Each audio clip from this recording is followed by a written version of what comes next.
Assalamualaikum warahmatullahi wabarakatuh. Selamat datang di video pembelajaran saya kali ini. Perkenalkan, nama saya Alia Fritari dengan NIM 2400292 dari Prodi Administrasi Pendidikan. Baik, saya akan menjelaskan materi kedua, yaitu bab 2 dari buku yang saya bahas sebelumnya, yaitu tentang kepemimpinan pendidikan oleh Edi Susatya. Bab 2 yang berjudul Kepemimpinan ditinjau dari segi agama dan budaya. Baik, kita akan masuk saja pada pengantar.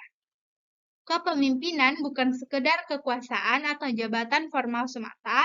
Lebih dalam, kepemimpinan mencerminkan nilai perilaku dan integritas pribadi seseorang. Agama dan budaya memandang kepemimpinan sebagai amanah yang harus dijalankan dengan tanggung jawab moral dan spiritual. Setiap agama dan budaya memiliki karakteristik khas dalam mendefinisikan sosok pemimpin yang ideal. Makna umum kepemimpinan.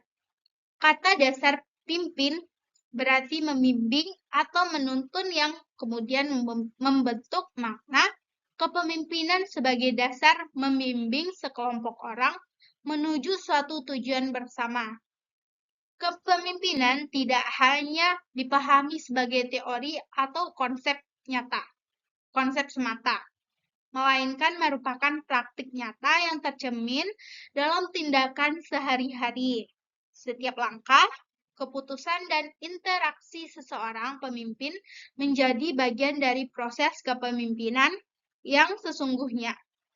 Oleh karena itu, keberhasilan kepemimpinan sangat ditentukan oleh kemampuan pemimpin dalam mengarahkan, memotivasi, dan menjaga keharmonisan dalam kelompok atau organisasi yang dipimpinnya. Perspektif agama tentang kepemimpinan. Yang pertama, kepemimpinan adalah amanah dan bentuk pelayanan kepada umat. Islam menekankan sifat amanah, adil, dan menjadi pelayan rakyat. Agama lain juga menekankan etika tanggung jawab dan pengabdian. Selanjutnya itu kepemimpinan dalam Islam. Istilah pentingnya yaitu khalifah, ulil amri, imam, tanggung jawab untuk memimpin sesuai perintah Allah. Pemimpin ideal yaitu pemimpin yang amanah, adil, rendah hati, dan melayani masyarakat. Prophetic leadership atau kepemimpinan kenabian.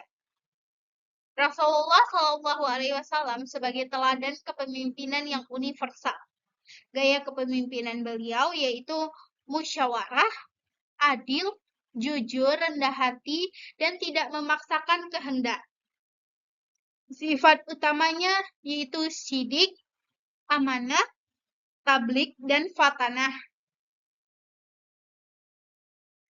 Lalu sifat-sifat kepemimpinan dalam Islam itu yang pertama ada berakhlak baik, tidak menyalahgunakan kekuasaan. Yang kedua sederhana, hidup tidak mewah, dekat dengan rakyat. Yang ketiga yaitu konsisten, yaitu memegang prinsip dan integritas. Dan yang keempat yaitu cerdas dan berpikiran terbuka, mampu menghadapi tantangan. Fungsi kepemimpinan Islam. Yang pertama membimbing dan memotivasi.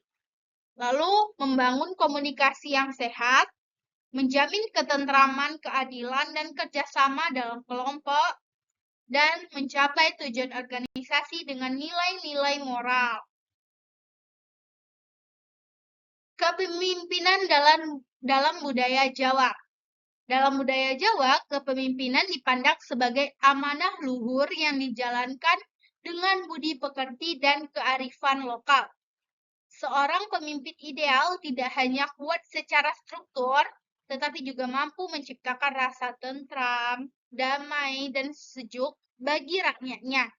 Nilai-nilai seperti harmoni, keteladanan, dan pengayoman menjadi dasar dalam membentuk karakter kepemimpinan yang dihormati. Lalu kepemimpinan Hasta Brata. Konsep Hasta Brata dalam budaya Jawa menggambarkan kepemimpinan ideal dengan meneladani 8 unsur dalam unsur alam yang memiliki karakter khas. Setiap unsur seperti matahari, bumi, bulan, angin, api, samudra, bintang, langit merepresentasikan sifat-sifat yang seharusnya dimiliki oleh pemimpin. Misalnya matahari melambangkan semangat dan ketaguhan dalam memberikan energi, sedangkan bumi mencerminkan kesabaran dan daya tampung yang besar.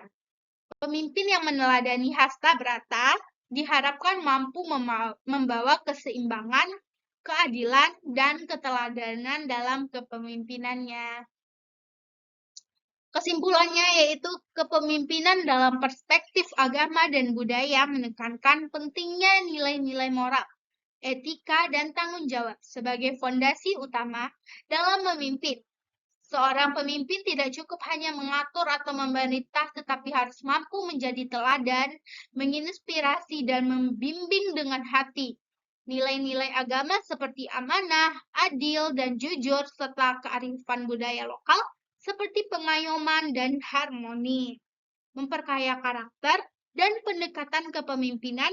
Dengan menggabungkan keduanya akan membentuk sosok pemimpin yang utuh, bijaksana, dan efektif dalam membawa perubahan yang bermakna bagi masyarakat. Sekian saja penyampaian materi saya pada bab 2 ini. Kalau ada kesalahan kata mohon dimaafkan. Assalamualaikum warahmatullahi wabarakatuh.